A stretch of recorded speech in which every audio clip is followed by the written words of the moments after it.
अपराधी बन जाता है।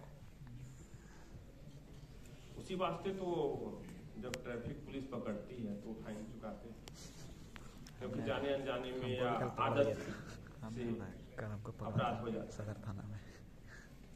मगर दूसरी ओर ये बूंदी इशारा करती है कि जब वो ट्रैफिक नियमों का उल्लंघन करते हैं और किसी हादसे में वो शिकार हो जाते हैं, जैसे कोई व्यक्ति बिना हेलमेट चलाए हुए गाड़ी चला रहे हैं, तो एक प्रकार के दंडनीय अपराध किए, और वो स्पीड, अनियंत्रित गति या किसी प्रकार का डिस्टर्बेंस से वो किसी दुर्घटना में पीड़ित हो जाते हैं, शिकार हो जाते हैं, तो वो पीड़ित भी हो जाते हैं।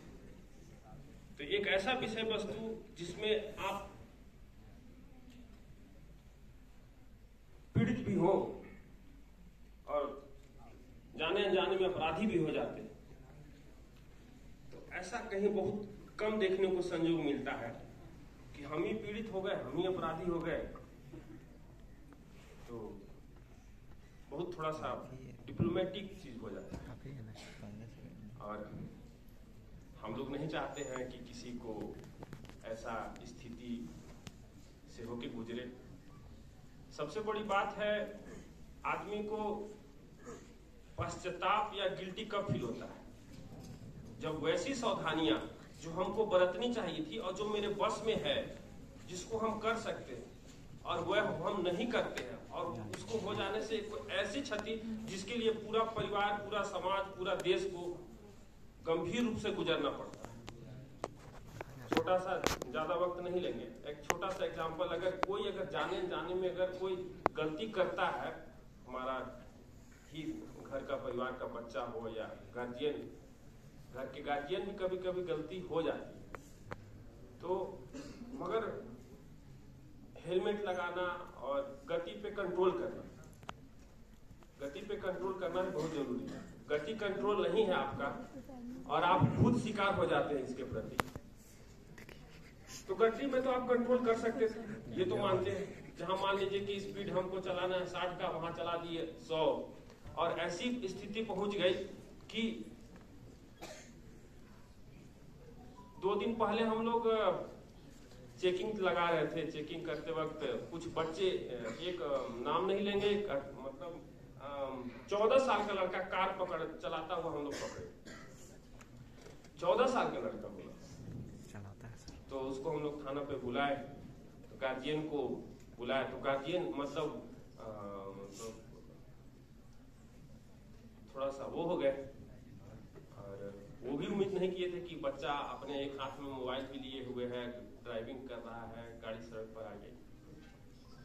और उसी समय 5 मिनट पहले एक विष्णुगढ़ में घटना हुई, और उस घटना में एक बच्चे का दोनों बच्चे का स्पॉट ही हो गया था, स्पॉट डेथ हो गया था।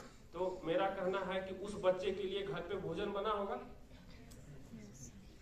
उस बच्चे के लिए घर पे भोजन बना होगा, मगर उसकी माँ और बाप, उसके गार्जियन को पता चला होगा कि बेटा रोड एक्सीडेंट में नहीं रहा। तो उस भावुक पल को समझिए कि जिस घर के लिए, बच्चा के लिए घर में भोजन बना हुआ है, और ऐसी कोई आशंका नहीं है, ऐसी कोई बीमारी नहीं है, ऐसी कोई उम्मीद नहीं है कि मेरा बच्चा, उस बच्चे के लिए पता नहीं लोग, माँ बाप कितने सपने सजा के रखे होंगे। और जब ये सूचना उनके माँ बाप को मिलती होगी, गलती किसी की भी हो, हम नहीं मानते हैं, मैं नहीं कह रहे कि मोटरसाइकिल चलाने वाला बच्चा का गलती हो सकता है ट्रक का भी गलती हो सकता है हाईवा का भी, किसी का भी गलती हो सकता है, मगर गलती का परिणाम का सजा किसको मिला? माँ बाप को मिला। अब उस भावुक पल को समझिए, क्या गुजरता होगा, कैसा लगता होगा। वो ना तो हमको लगता कि ना रो पा रहे होंगे ना हंस पा रहे होंगे, मगर एक ऐसी चीज जिसको हम लोग कंट्रोल कर सकते थे। सामने वाला आ रहा ट्रक, या सामने आ रही बस, या सामने आ रही मोटरसाइकिल चालक या कार, उस गति पर कंट्रोल करके अपनी जान और सामने वाले की जान बचा सकता है। ये बहुत गंभीर स्थिति है। ऐसा एक सर्वे में निकाला गया है कि हर 1 मिनट में 3 एक्सीडेंट होता है, और 1 मिनट में 1 व्यक्ति की जान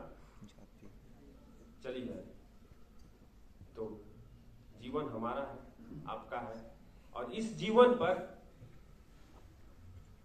बच्चों लोग से खासकर हम ये कहना चाहेंगे कि ये जो आपका जीवन है, इस जीवन पर आप कभी भी मत समझिएगा कि केवल आपका ही अधिकार है। इस जीवन पर उनका अधिकार है सबसे पहले, जिन्होंने आपको एक उम्मीद से पाला है, पोसा है और बड़ा किया है। आप अगर यहाँ विद्यालय में आप पढ़ने आते हैं तो सोर्स को समझिए। आप आते तो जरूर हैं, पढ़ते तो जरूर हैं, मगर इसके प्रेरणा सोर्स आपके माता पिता हैं। और आप जो कुछ भी करते हैं, आपको मैं यकीन के साथ कह सकता हूं कि आप एक अगर अच्छा इंसान बनिएगा तो आपको जितनी खुशी होगी उससे ज्यादा आपके माता पिता को खुशी होगी, आपके समाज और सोसाइटी को खुशी होगी।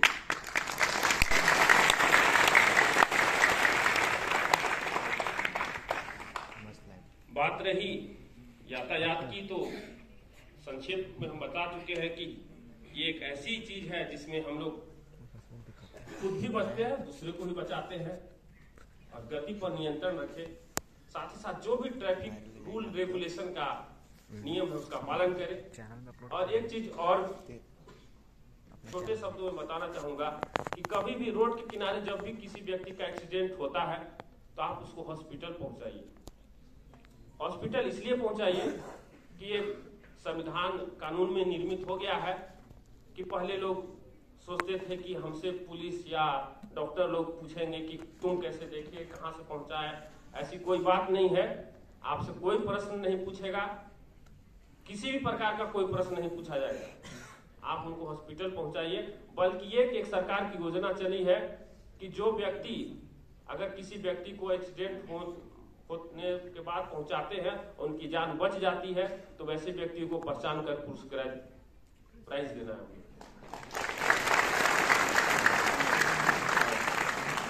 बाकी इस सभागार में उपस्थित सभी लोगों को मेरी तरफ से अभिनंदन है और आपके उज्जवल भविष्य की कामना करता हूँ। सभी को